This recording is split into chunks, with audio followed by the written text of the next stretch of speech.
Peter Moran, how you doing, man? Welcome to the stew. Yeah, dude. Your second home, correct? Yeah. How's the vision today? I noticed you got the specs on. The vision is good, man. I've been thinking about for a couple of years how I got to get LASIK surgery. Really? Yeah. It's just like if I don't have these on, I can't see anything, and if I don't have the contacts in, forget about it. So you've been rocking contacts behind my back all this time. You've been impersonating someone with normal sight all this time. Damn, so you have normal sight. You're a 20/20 guy. I'm like 2015. I'm practically see through, baby. I think we spoke on this before that you have insanely good eyesight. Yeah, probably decreased a little bit by all the screen time I've been forced to, but like nothing sneaks by these guys. Yeah, I hear you. Do you have those blue light goggles? I got them. I don't wear them that often, but if it's like a long sesh in front of the screen, I'll toss them on. Right. Do they help? Yeah. I mean, I feel less afterwards. Like, after you've been like on a screen for a while and you just feel like weird afterwards. And like, even like your head is like messed with a little bit. Or you like get like a headache a little bit. Yeah. I feel less of that. Okay. So that's nice. It also helps that like I'm really bad about my job, and like instead of staring at a screen for like 9 hours a day, like my job requires, I just don't. So that's also good for the vision. It's also interesting how like we don't know what the long-term effects are of looking into a computer screen. Like people have only been looking into a pixeled computer screen for how many years? 30 years or so? Probably 30. Yeah, so I'm sure there's see. some people a little bit longer, like if you're in like a very technical position, but yeah. Yeah, and it's also like obese people too. Like we've been eating 3 to 4 to 5 meals a day for how long? We've had obese people forever. Come on, dude. But how much has it gotten exaggerated over the past 30 years? I don't know. A lot. You've seen a lot more obese people. Yeah, really? That's true. I can see myself getting that way though. Getting real fat? Yeah. Really? Definitely overweight. I could. What? All you talk about is being vegan and going to the gym. That's like the last thing that would ever happen to you. Yeah, I know, but like that, it could easily happen on like the other side. There's Dr. Jekyll and Mr. Hyde. Yeah. Dr. Jones, Mr. Ted. You know what I mean? Yeah. What's the bad side like? What I don't know which to call which. Before, so it was when I had like a number of injuries that were like unexplained. Was this trail mix, Ted? Yeah, exactly. I had a torn labrum.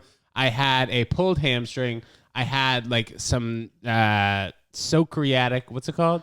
Socreatic. Pancreatic. What's it fucking called for your back? The only whatever. Yeah. Psoas. Something like exactly. Yeah, baby. Something like that. Exactly. Psoas issue. Yeah, with a P like Pfizer. Right. Exactly. Yeah. P like Pfizer. That silent P up top. My name could be Eater. But I've been in a position where I've definitely not been that healthy. And it's very hard to get out of it, but I recommend anyone who's out there who's not feeling healthy and wants to get healthy, you should try. Good advice, dude. You know what I'm saying? Sick advice. Bro, you and I are matching per usual. It's funny how we don't even talk about it each time, and we consistently find ourselves matching. I'm pretty much gray top to bottom right now. I'm kind of grayish, like the tint on my jeans. You know why I know you'll never be obese? Sure. Is because you look back on your like, I was too much. I was too lazy. I was eating too much when you ate like trail mix before bed.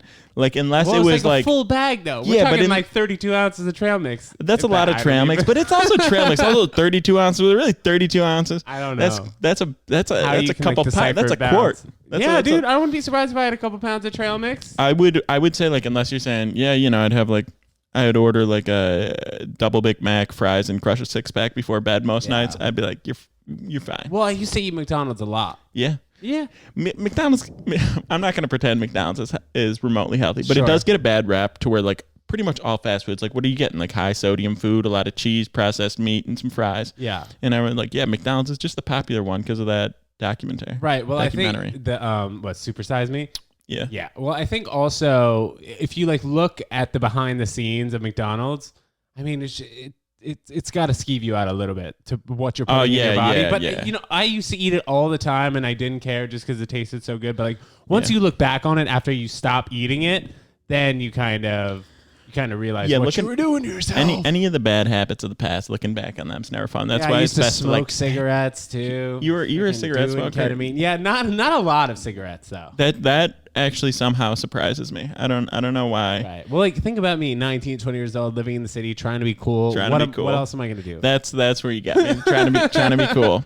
What else is there? Drinking, smoking cigarettes. Yeah. Texting. You know what I mean? Oh, okay. I have a question for you. We haven't touched on this in a minute. Texting, sure. Your dating. By the way, fast. My what? Wait, say your by the way, and then I'll get back to this. Because you have no attention span. Sure, yeah, dude. I was about to just talk to you about this coffee that I'm having. It's called Nitro Infused Lucky Jack. I'll give them a shout out. I've had 2 sips now, and I feel like I'm about to just crash through this roof. Not like crash downwards, crash upwards. So fly maybe through the roof. Yeah, soar rise. through the roof. I like that verb better. Yeah, because it actually fits. But go ahead. Why are you talking to me about this? About my dating fast or dating texting app fast. Oh, yeah. I'm not on dating apps anymore. We haven't even on talked like about that. Yeah, dude. I'm done. Done. I'm done. Yeah. I feel like I got to focus on you. Got to focus on me. Got to focus on this. It's too much, man. I feel slightly stressed. Seriously. Your time is being pulled. With things that are going on in the podcast between you and I, the vlog that I'm doing, trying to figure out my career situation. Yeah. So I don't have time to go out on a date right now, and I don't really feel like spending $100 on a date. Or if we're going to split it, I don't feel like spending $50 on a date. Hey, you got your priorities aligned right now. You know what I mean? I think that this is the time to go for it, everybody out there. Seriously. And also, bro, we're filming every episode now, so that adds adds a little bit of zest to our a little bit of the workload to our podcast. Yeah, sure, and the workload, but it's great. You know, we're doing good things over here. Yeah, find it out. You strike me as a guy who I'm starting to realize, like, if you take some time away from something, maybe a bad habit. I wouldn't even call that a bad habit, but like you quit it, right? Like you stopped drinking a little bit, and now you like don't drink. Yeah. You Very stopped rarely. the apps, now you're just like done. You stopped the meat, now you're like done. Yeah. You're kind of like a cold turkey kind of guy. Yeah. How's that? Maybe. Yeah. I think so, yeah. Except I think it could be good to be a cold turkey. Beyond turkey. Cold beyond turkey. Exactly. Yeah, you cold, like that? Cold vegan turkey. That's what I'm saying. I did like that. Thank you. But I think when it comes to bad habits, you kind of have to be a cold turkey person. You know, you can't go from like smoking a full pack of cigarettes a day to smoking 15 cigarettes a day to 10 cigarettes a day. I feel like it's a lot harder to stop that way. Probably, but when you're just going down in cigarettes. What do you mean, but? Well, it's probably harder to like get to the point where you're fully quit when you don't like eliminate the possibility in your mind. You know? Yeah, exactly. Like, okay, well, no, this is my week where I could have 5 a day. You know what I mean? Or something like that. Yeah, probably harder to fully quit, but I would think it would be like an easier, more reasonable transition. You know what I mean? Like if I were, I mean, I've done it like when I've quit poker at times too, where it's like snap my fingers, be done. Like that is not the easiest thing in the world with any habit, right? By any means. But maybe I'm just a weak-willed man. I don't know. I think maybe your motivation hasn't been as high to quit something. That's true. Like I initially, when I had jaw surgery, I couldn't eat meat anymore. Like I physically couldn't chew. Yeah. So then I was like, all right, well, I'm going to eat soft foods now. That happened for like 2 to 3 months. And then I transitioned over to eating less meats, way less meats, and then just became vegan. Yeah. Because I literally physically couldn't eat it initially. Yeah, the transformation's complete. So Peter, I wanted to get to, I guess, one of the first topics we have here. Yeah. We haven't even gotten into any topics yet. We're just spitballing. Look at us. You like that? I mean, I'm riding the wave. You love it. All right, dude. Hang time, baby. Scaffoldings in the city, in New York City. I want to touch on this. Okay. How much do scaffoldings ruin the vibe? Just in general. New York City, you walk around. I saw this scaffolding documentary on Amazon. Really? Yeah, on Amazon. A scaffolding documentary. Prime Video. And they were just talking about how there's like almost hundreds of thousands of scaffolding projects in New York City per year. Yeah. I've seen a bunch around me. And it ruins the vibe. Imagine if you're in a restaurant or you own a restaurant and then the building next door gets a scaffolding or your building gets a scaffolding. The chances are if you sign a lease for 20 years, I mean, well, that's how long people sign leases for, like restaurants and stuff like that. Wow. Yeah. So if, let's say, your building has a scaffolding on it, or the building next door to your left has one, or the building on your right has one, there's bound to be one in your 20 years, and that just jams you up. And people don't really think about that when they're running through the idea of trying to open a restaurant. Besides the fact that it's extremely hard to run a successful restaurant, scaffolding will mess you up, bro. Yeah. I mean, I just hate the fact that like you're crowded into a smaller range with people. Like when you're walking through it, when I'm going up the sidewalks, is having to brush shoulders with you. Or like a broken sidewalk where they're doing work in the middle of the street, stuff like that. Construction season in the city. Here's the thing. Here's the thing. we had all this time when like nobody was out, but construction workers were essential. Stuff was allowed to go on. You can do stuff like fairly safely outdoors. How do we not have every single pothole in the city fixed at this point right now? How do we have any problem? And people are just like busting it out. It's like April, like people are actually out and about. And also when the unemployment level was like pretty high, maybe that could have been a good time where construction workers were getting hired by the by the hundreds. Yeah, fix those potholes. Exactly. You should have employed more people. Late now. Yeah. I mean, it would have been a win-win for everyone in the city, is what I'm saying. And now we've got all these restaurants like pushing into the streets as well. So the construction, like if you're in an outdoor restaurant, the construction is way more of a vibe killer than it would be indoor, where it's just like very background. Right. You know and maybe more so now I'm noticing more construction going on than a year ago. Not like building buildings, but just fixing, like you said, potholes, streets, maybe fixing the side of a building, even though I just said they weren't working on buildings or whatever. It just seems like there's a lot of action going on in the city, which is good because it means the city's coming back to life, but also annoying because of the drilling going on at all hours of the day. People are working from home, and you got these woodpeckers coming at your door, waking you up at 8 a.m. How's that been going for you, by the way, working at home? You still enjoying it? Enjoying it? No roommate? What did I ever say to indicate that I ever enjoyed it? Well, you said you didn't like to go to the office, so I thought that. I hate it less. Let me put it that way. Okay. No, I don't live alone anymore. Okay, your roommate came back. Yeah, as of this week, I don't live alone. And it's been going well, or we can just talk about this off the air if it's not going well. No, I mean it's fine. It's just that there is another body in my tiny office apartment now. You know what I mean? And it must have been better when it was just you. Yeah, you had more space. Yeah, exactly. So that's an issue. But here's the thing: I don't want to be brought into the office anytime soon. I don't want anyone to have eyes on me. What I like about dude, being I got from home, my eyes on you. But, sorry, go ahead. What do you mean you don't want get a hold of yourself? I don't want a big brother. I don't want the boss man, the higher ups. I don't want people. I don't want to have to check in. You know what I'm saying? Right. I want to just be a guy on. I want work to just be an app for me. Right now, work is just like it's an app on my phone. I open an email, I send my response. It's an app on my phone, and if I don't like an app, I just close it. That's true. And also, I mean, during working from home, you can easily drink a beer during work hours. I'm not saying that you do, but one could. One could. Okay, so let's get to this next question that I have. What do you think is worse? This could be a controversial topic. Or what do you think is better, actually? Smoking weed alone or drinking alone? What's more acceptable? Or I know which one's more acceptable, but what do you think? They're both acceptable. I mean, I think smoking probably just because that's more of a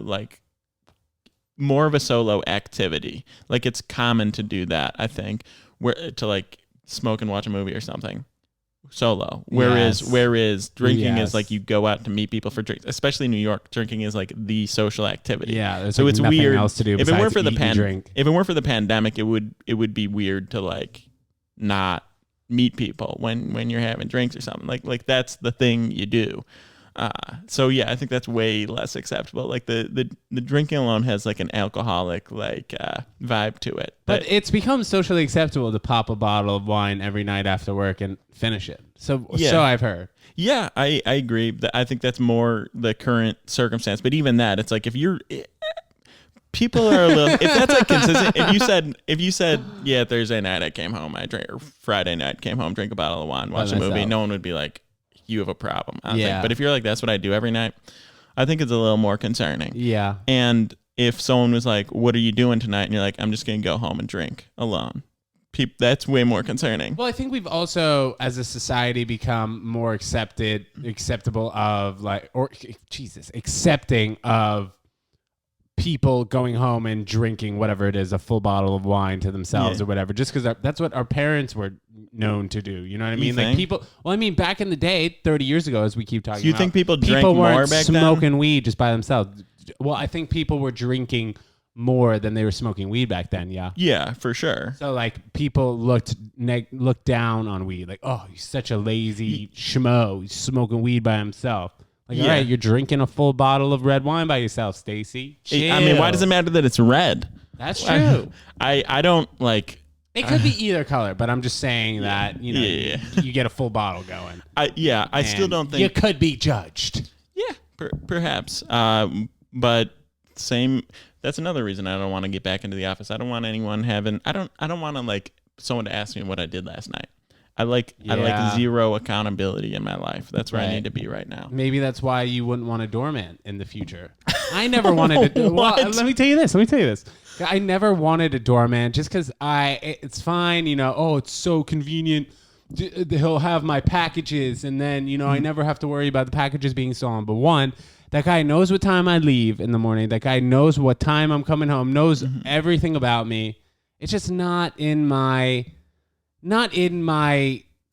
nearest desires that I would want somebody to know all the details about me. Like, oh yeah, Ted comes home at 2:30 in the morning. Like, oh yeah, Ted was with this person yesterday. Like, oh yeah, Ted, I saw that person you like were with in your apartment. Like, oh yeah, like good job, shit like that. Like I've had a doorman before, and it's just gotten uncomfortable. Like, there is a limit to how close you could be with people who know an insane amount about you, and you don't even know much about them. Yeah, you know what I mean? I mean, I've never had like that tight doorman relationship. I lived in a doorman building for a year, but I have a couple friends who I see often. I used to see their doorman, and they moved, and they still like go back to see their old doorman. Stop. Yeah, and they would like they would have them like meet people. They were like guys they were dating, or like get advice on them, talk to them every day. Weird. And it's like, like all the doormen and doorwomen talk to each other, you know? Yeah. Like, oh man, do you see Peter in 306? Yeah. He had a crazy rager last night. I walked by in the hall and it smelled like pot. Yeah. Obviously you don't smoke pot, but I'm just saying maybe people were in your apartment smoking pot, or maybe it was you. I don't know, bro. I'm not going to blow up your spot right here on the friggin' my podcast. 306. Dude, this nitro's got me going, I tell you. I'm going to go soaring through the roof. I think what you need to do is start drinking a bottle of wine after work every night so you can start handling your caffeine. Oh, man. I don't know, dude. That like red mouth, too. Like the red face, red lips, all from that red wine. I think you got to the wine bottle just makes you red. Yeah. Yeah, dude. I'm just saying the way... You've got me excited. I kind of want to go grab a bottle of that afterwards and see if it really hits the way you're talking about it. Yeah, for me it is, because it looks like, and I'm like I'm a pretty experienced coffee drinker, I'd say. But I also thought that coffee had 0 calories. What's up with that? No. Do you know what I mean? I think iced coffee might have has 0 calories. And then cold brew has like 5 to 10, which I never understood. This has 5. This is cold brew. They probably toss something in it. But just a when touch it just says something. Yeah, but when it just says coffee and filtered water, like that freaks me out. But that's not what that is, right? The water's got some minerals in it. Well, this is a cold brew, but there's actually dude. It says organic Arabica. What the shit does that say? Arabica. Oh my god, nice. That's how you pronounce that? Definitely. Arabica coffee and purified water. And plus 5 calories. They just have like a vial of calories. We'll just throw 5 in there. Dude, are you sad about those 5? Are you sad about those 5 calories? Yeah, bro. Now I'm gonna have to do 30 sit-ups. I think drinking that probably burned 5 calories. Yeah, I'm good. And talking to you too. Yeah, Doc. You should burn 5. I told you today I'm a city biker now. I rolled up on the city bike. Oh yes, how was that? By the way, it's very sunny out now. If you could just take a look at the because I caught some raindrops. No, you did. Yeah. So I was asking Peter this morning. I was like, dude, I got to start budgeting. Got to make an Excel spreadsheet. How can I do it? One great suggestion I think you had was switching from Ubers to the city bike. Yeah. But I think just because I keep my life or everything going on is for the most part within like a mile or a mile and a half from here, from like here to where you're at in the East Village up to maybe Times Square over there, West Side, Hell's Kitchen, Murray Hill area. Everything's in like a mile and a half. So I find myself walking a lot. But going from Ubers to City bike is a good way to save Absolute money, game and changer. I would recommend that. Yeah, absolute game changer. When did you start? A couple weeks ago. Oh, really? A couple weeks ago, I probably already saved. It was $200 for a year. I probably already saved 150 of those $200 I need to save for it to make sense. It's crazy, dude. It's such a game changer. Also, like I'm out there, I'm just like. I'm a part of the city. I'm one of the people on a bike doing wheelies. Yeah, you are. You know what I mean? Do you do that thing when you ride the bike? You like tilt it a little bit and like stand up when like you know what I'm talking about? When you do those racing and you got that like swag with the bike and you're like trying to, you know what I'm talking about? I'm pumping those hips a little bit. Yeah. Do you do that? I'll rise up on the seat. Okay. I'll stand for a moment here or there just to like stretch it out a little bit. Yeah. Would you think about wearing a helmet or no? I probably should. I don't, but I probably should. That is also interesting how there's really not a lot of people wearing helmets in the city. It's dumb not to. I mean, I really don't foresee a situation in which I hit my head. But like, even if there's a 1% chance every time, maybe less, but yeah, take 200 trips, whatever, 0.1%, I'm eventually going to hit 1,000 trips. You know what I'm saying? Yeah. Like, it's not a bad idea. Yes. But I don't want to mess up my hair. I don't. Also, you don't want to carry around a helmet with That's you a good point. your entire day. That's a great point. I did not want that. I bet, you know what it's going to take, unfortunately? It's going to take a really bad city bike accident for them to incorporate some sort of safety That's situation. what happened. You see those Rebel scooters going around? Well, no, I saw, like, when I was in North Carolina for a wedding, I was riding Birds. Yeah. You know, like those electric scooters, you pay like $2 for the hour or whatever it is. Is that what you're talking about? Rebel? It's same thing, basically. But it's kind of like a... It's more of a moped. Bigger. It's like a smaller Vespa. A moped. Yeah, moped, yeah. sure. Yeah. They became pretty popular last summer. Yeah. Someone died, and then they had to lock it down. They did have helmets with them as they came, and I feel like that's how city bikes should come, like with the helmet, but also it's like Corona and like lights. Exactly. Yeah. I mean, that's what they were doing with the Rebels, but yeah, it is a little nasty. Well, that was before Corona, right? No. When they were giving out helmets. No, it was during. Really? It was during, yeah. Yeah, it's a little. It'll be tough to figure it out, but if I have faith in city bike, I think it's like, do you want to catch a disease or do you want to fall and crack your skull? Or do you want to be safe? Do you want to catch a disease or do you want to live? Which safety do you need? Yeah, That's all right. True. Let's get an email going. All right, let's get it, Peter. Episode 123 here of the Ted Jones World Podcast with Peter Moran. I am jacked up here on some cold brew coffee on a lovely weekend. Peter, I hope you have a terrific rest of the night planned, and I wish nothing but the best for you in the next 36 to 48 hours until I see you again. God, I love you. Go ahead, bro. Let the record show that Ted said, I hope you have a good rest of your night at 12:37. Well, you know I go to sleep relatively early. It is Saturday. It is like time to arrive at brunch if you're about that life. Yeah, hell yeah, brunch baby. Ted's lit. Let's go. This is from Jan. She's 28. Post-demic dating vibes. Glad we have this question today. Nice. Post-pandemic. I like that. Hey, post-demic.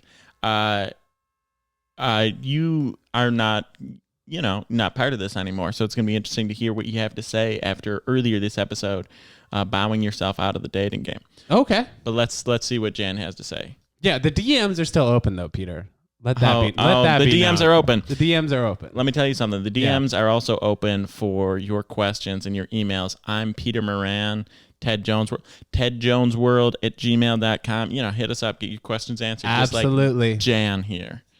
Guys, big fan of the podcast. Thanks for keeping me entertained every week. You're welcome. I have kind of a broad question I'd love to get your general thoughts on. What adjustments are you making dating-wise post-quarantine, or what things do you think will/should be different? I'm just getting back out to the world, and time is more precious than ever now, so I want to hear your thoughts. Woo! I think this is a good question, just because I think I'm pretty much only focusing on going on dates that I really want to go on. I think that the days of going on a date every week are over. I don't know how many dates people are going on in general, but I think you got to be really, really into it if you're going to be going out with someone from a dating app. Just because it's not worth the time anymore. It's not worth the money, and people need to realize that. You're not meant for everyone. You know what I'm saying, Peter? Wait, so why is it less worth the time and money now? I just think that time is precious, as we've seen the past year. Yeah. Okay, so you don't want to be out there wasting your time with just randoms that you happen to match with and exchange a couple decent words, and you're just attracted enough to if it fell upon your lap, you wouldn't mind slapping some spit that's probably not as contagious as it used to be. If you're not feeling it right away, more so now than ever, I think you need to follow your gut. Yeah. You know what I'm saying? Yeah, I think that's fair enough. I think But because there's a little bit of a reset for a lot of people. Okay. People maybe more so want to go out and go on a date and get more familiar with people again. Well, let's just say you get more familiar with people. Let's also say your social circle has been depleted by people leaving the city, or just like you fell out of touch with people because it was mandatory, things like that. Or all the like casual question. I would say most people, single people, probably have like a person on their mind and a couple on the back burner. You know what I mean? To some extent. And let's say that's eliminated. People are like, there's nothing there. There's no one on your mind. There's no one in the rest. There's no one in your DMs, on your phone. Yeah, even the casual interest. I think, you know what? That's a nice place to be in. Also, it seems sad, when you don't have anyone like you're texting or anyone you're thinking about. It seems like, oh man, am I ever going to find a significant other? But like, this is a peaceful place to be in. You know what I mean? When you're not stressed about, oh, what am I going to do Friday night? Okay, what am I going to do Saturday night? And you just kind of have those 2 nights to chill and not worry about anything. It's underrated, I think, in my opinion. Yeah. Well, that's the thing. Like you probably don't have obligations. You don't have like halfway commitments, etc. So I think my point in all that. Go ahead. My point in all that is that back to it. In the initial your return, I don't think that you need to make like significant changes to whatever your like quote unquote vetting process was or whatever. I think, but the intentionality is so I would be more on board with people that are like, I want like right up front, like, oh, so you want to go out more? I'm suggesting opposite. I'd that's say. Probably not where I'm at personally, but I'm saying on a general advice. She says I'm getting back out there. I'm doing my thing. I would like get back out there more than you have before. Take your time, spread that wire net, be very, like you said, intentional, eventually intentional about who you want to spend your time with, who you want to be with, etc. But don't rush to get to that point. Okay, so spread the wider net, I'm lock talking it about down. like getting rushing into not worrying about it, which is maybe not the right move. Yeah, but then again, Peter, it's almost summer. People need to do what they got to do before they get tan and shirtless on the beach. You know what I'm saying? You're saying people. I'm saying you got to focus on yourself. Right now is a great time to focus on yourself. Things are slowly getting back to normal, as I've said 4 million times on this podcast. With quotation marks. Hey, they have been. Yeah, exactly. Things are opening up slowly, but Peter, I don't know. What are you most looking forward to in terms of getting back to the dating game and the regular world game of life? The regular world. I mean, aside from. It's comedy, no doubt. That's what I'm getting back to. And I'm not really like, I want to get out there and go on a million dates. I just want to be like sweaty around a bunch of bodies, just raging, just, you do that again? Really? Shirtless, go sweaty, to like nasty on the farthing. No, I don't want to like be like in a club with like 1,000 people, nor do I even think that's going to be available to me like this summer. I'll never miss that again. But like my most base desire as a human is just a pile of flesh swarming around me on a beach. I probably need like 30 minutes of that before I grow sick of it. I just want you really missed it. No, I did. I wasn't really about that before, but now after all the like to overcompensate, I do have this desire in me to just be like raging with a million people. That wasn't even a pre-existing desire. It's more of like an overcorrection from last time. That's what I want. Right. So you just need it one time and then you go back to normal. Yeah, and I just don't want to like worry about. I don't want to worry about anything. I think I just want to just get a bunch of people around me, not be stressing about the disease, and just getting loose with it. Yeah, getting brunch going, mimosas with not a lot of orange juice in it. More champagne, a drop of orange juice. Not even, it's hardly even color in my glass. So, Peter, before we wrap this episode up here, I wanted to get your opinion, actually. So I had been seeing this girl for a while. She's in the city today or tonight. Wow. And she's like, oh, like we should hang out. Like it's been a while. I'm like 70% like down, but then also like 30% of me is just like, ugh, I don't know. Like, do I want to do this? I don't want to go out drinking, like stay out super late and then feel like shit tomorrow. That's like typically how I've felt when it comes to hanging out with anyone, anyone just besides you or like my boys. You know what I mean? I haven't, gotten you lit. So you haven't.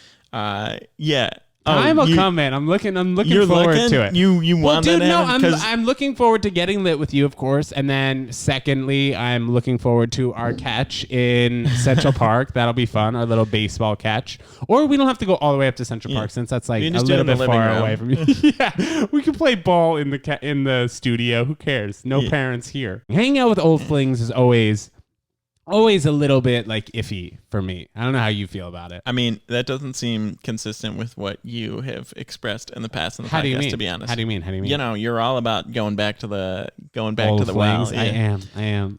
It sounds to the well. It sounds like you are not excited for this. Like I don't think there's any. You could be. Yeah, but like it has to be. I'd say it has to come like a lot from her. Like her being like, "Oh, what are you doing?" Or "Come meet up now." Or like if she texts me later and is like, "Oh, like, what are you up to?" I'm going to say nothing, like chilling. Yeah. And then if she has a suggestion, like, "Oh, come here, we're doing this," I'll much more so likely go to that than going out of my way to make a plan and do something. And I think I've been like that the past year. That's, well, you know. Just because, it's quarantine. Yeah. Well, and the demic. There's your answer then. It's like, you know, come to me. I'm available if you want me to, and if not, all good. I like that. Yeah, be flexible, but don't plan around it. You know, you answered the question. You knew where you were at. Hell yeah, Peter Moran, episode 123, Ted Jones World podcast. Everybody, shoot your emails in tedjonesworld@gmail.com. Shoot this man a DM over here. I'm Peter Moran in the throat, and we will see you guys at another time. Thanks for tuning into the Ted Jones World podcast with Peter Moran. Don't forget to rate, comment, subscribe. We've got new episodes dropping every Monday, Thursday, Saturday at 12 a.m. Follow us on TikTok, Ted Jones World Podcast. Hell yeah.